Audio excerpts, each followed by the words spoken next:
What's up everybody? Welcome back. This is Jonathan with Boston Collectors, and in today's video, we're going to be talking about the 2-pack Boba Fett Deluxe by Hot Toys. To start, we have the cigar wrapping on the box here with extra information about the figure.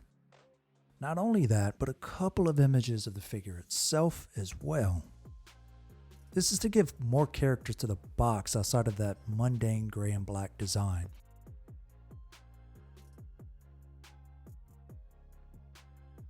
As always, we have the engraved logo that we all know so much on the Star Wars packaging.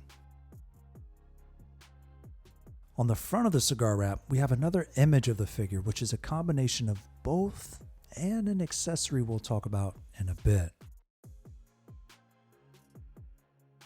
Keep in mind this is TMS 034 for anyone interested. This is also the deluxe version, which comes with 2 figures and a couple extra accessories that are not included with the regular version. On the back, as always, we do have the where donuts and not necessarily the who donuts, as well as the warnings.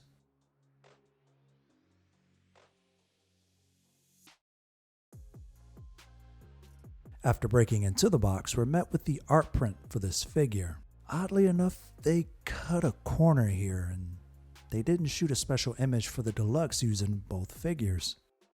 Instead, it's the same image you'll see in the non-deluxe box as well. It's an alright photo, but it could have used a cooler image with both figures in my opinion, of course. After removing the art print, we get to see the casing for the figure and a few accessories.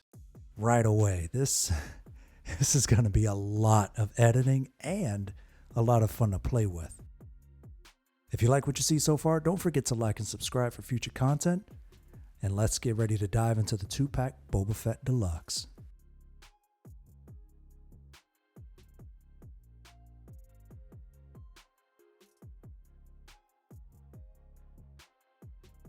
Right out of the box, both figures come equipped with relaxed hands. Now, these make it easy for neutral poses for a lot of us who don't really like dynamically posing our figures.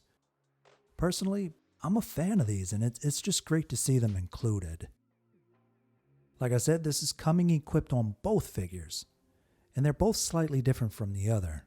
On the robed Boba, you'll see a slight variation of paint versus the armored Boba where you'll see a little bit more wear and tear. Now, this doesn't mean you can't interchange them, obviously. In fact, you may like the weathering on the robed Boba for your armored Boba instead. Both hands work simultaneously with the other figures, so feel free to swap them or don't. Either way, I think it's a great thing for Hot Toys to include 2 different pairs for deluxe figures. Can you spot the difference, or does it not really matter? Let us know down below. Next, we're only given 1 pair of fist hands. Now, these look great for both versions due to the weathering on both of the pre-equipped hands. They can be used for melee, holding up his arm for his chain code, using his flamethrower, or using the pistol on his gauntlet. Either way, I'm very happy to see these included. Now, there was a point during The Mandalorian where Boba flipped his pistol before holstering it, right? Hot Toys went ahead and threw that in the box.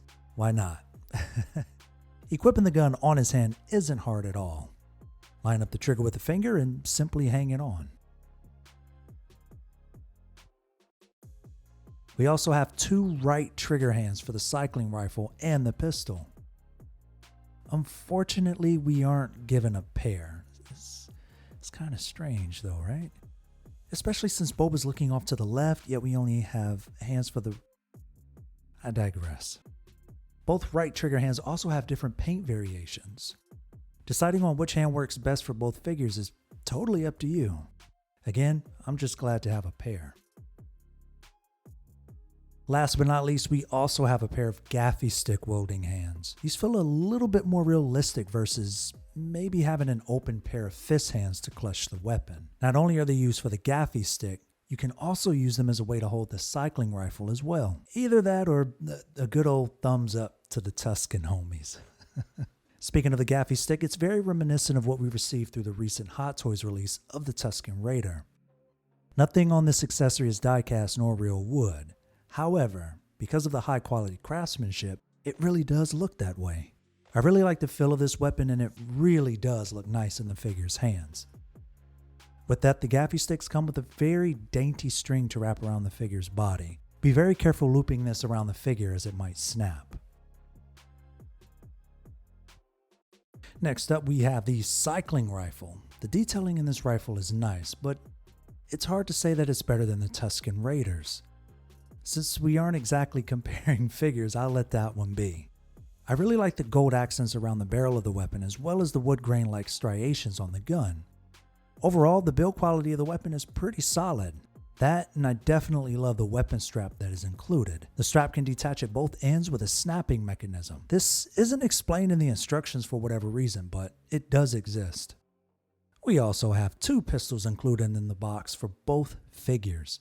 They have a very slight change in paint applications, but only if you're really looking closely. Don't forget though, dual wielding is out of the question since we don't have a pair of trigger hands.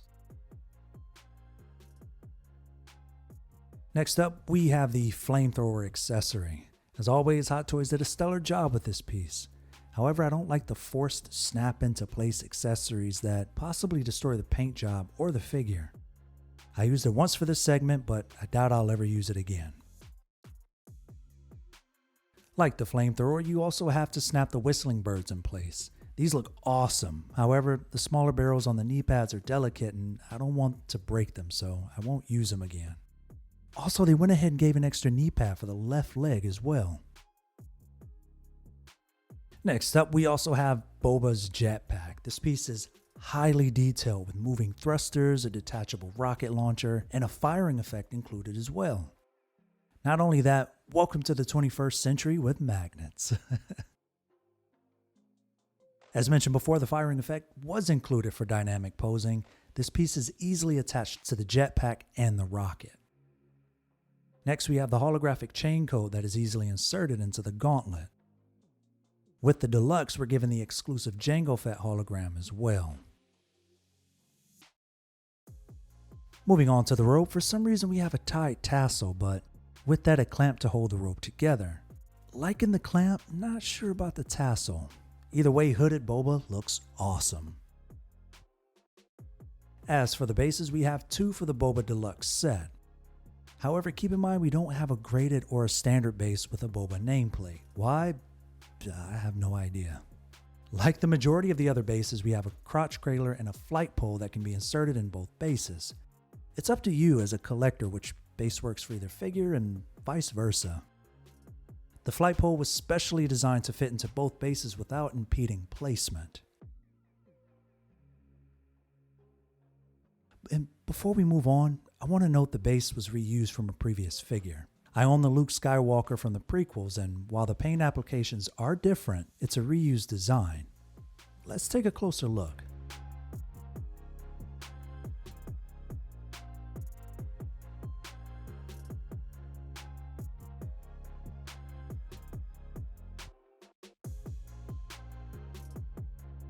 Now with the flight pole planted in the base, we're able to take flight with the thruster effects for Boba's jetpack.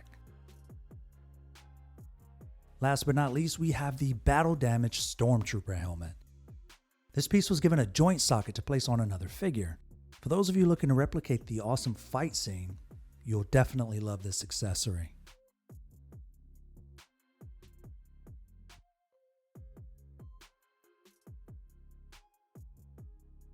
Arguably the best piece to this set. The reason we bought it, and probably the only Sarlacc pit damage portrait we'll ever see.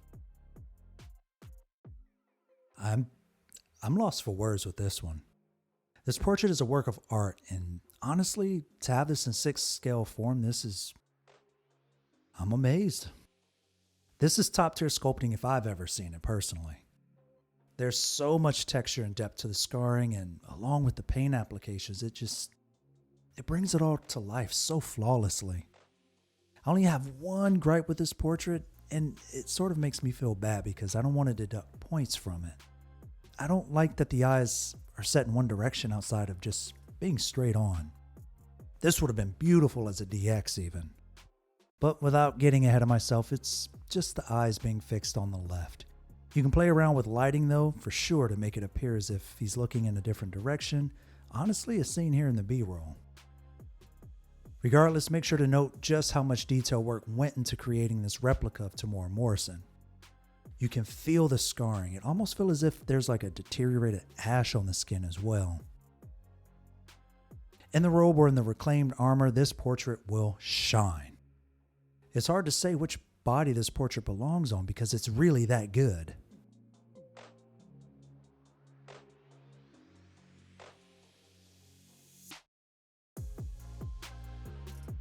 Moving on to the helmet, there's also quite a bit of detail work in this as well. The deteriorated paint from the Sarlacc pit's acid has a really nice texture to it, and it feels as if it's one of one. There's also really cool detail work on the inside of the helmet as well.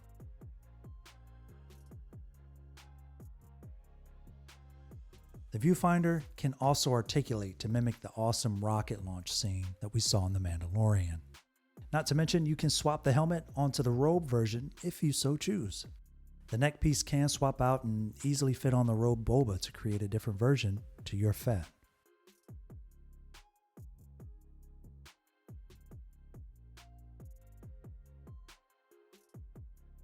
So both figures share the exact same body. The only difference is in the clothing. So with the armor, it's restricting some of the articulation in the midsection. Another really cool feature is the helmet socket to hold the helmet in place, as well as articulate. Again, the body's okay. I'd like the joints to be a little bit tighter, but it's okay.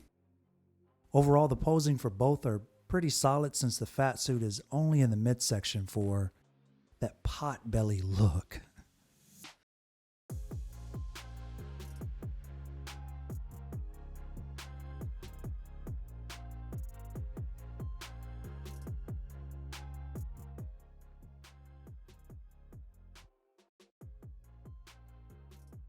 To start, we have the Heavy Infantry Mandalorian.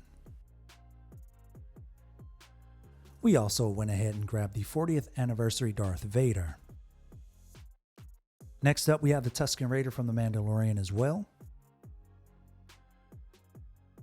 And from the Solo movie, we have Darth Maul. From the same set, we couldn't go without Robed Boba.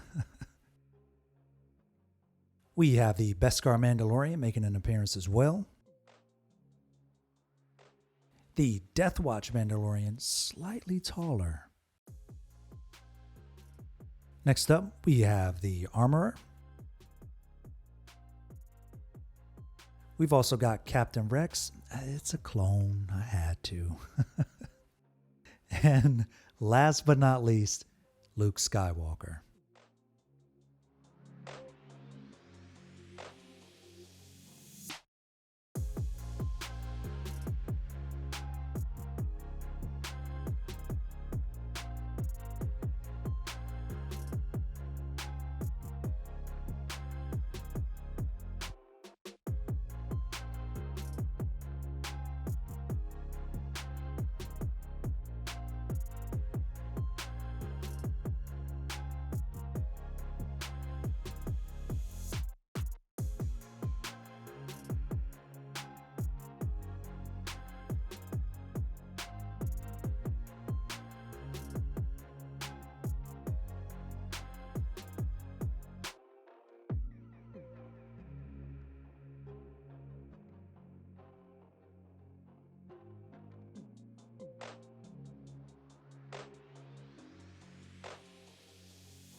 Is this pack worth $500? Well, let's dissect it a little and really see if it is. So I'm going to go ahead and start with the cons. I feel as though the joints on the body could have been a little tighter. It's not terribly loose, but it isn't as stiff as I'd like the joints to be. Maybe I'm just a little too used to the 501st, Rex, and the like. Second, not having a pair of trigger hands is probably the worst thing about this figure. If the portrait is looking one way, the pistol will only work with the helmet, and technically it's just an extra accessory to tote around on Robed Boba. Unless of course he's strictly holding it without looking down the barrel, then you're fine. Speaking of the portrait, the third worst thing about this figure is having the eyes fixated off to the side. I don't really need to elaborate much on this, especially since I shared my thoughts in a previous video. I'm not a fan of it, even though the portrait is god tier. Lastly, the clip-on accessories are a little too harsh to add on the figures without almost breaking the piece or destroying the figure. Yes, the flamethrower and the whistling birds actually have to clip in with force. I won't be using these though, even though they're really cool effects. As for the pros though, there's quite a bit. From the portrait to the robed Boba that you can't buy separately, this deluxe is jam-packed with a lot of goodies to set your Boba figures apart from each other. While I can't give this pack a solid 10, I'll give it an 8.5 out of 10. Do I recommend it? If you love Boba and you've collected all of the other ones before this, you might as well jump on it. If you're uncertain and you don't have the money, I'd suggest waiting for the painted armor since you will have a portrait with that one. This set is so specific to a certain point of time, you would really have to love Boba's story arc to spend the $500. If you pick up the non-deluxe, you're still able to buy a figure from that point in Boba's story, but you won't have the figure leading up to it. Personally, I'm very happy to have him in my collection, and I plan on having Robe Boba on a shelf with the Tusken Raiders. As for the Armored Boba, I plan to either have him on the shelf solo or with Durasteel Mando. The decayed look is really cool having them side by side together. I don't know, we'll see. Either way, don't wait too long. You see what usually happens with 2-packs in the aftermarket. Hopefully this video helped, and if it did, drop a like, comment, and subscribe for future content. We appreciate the support and we look forward to having you back. This is Jonathan with Boston Collectors, and we'll catch you on the flippity flop.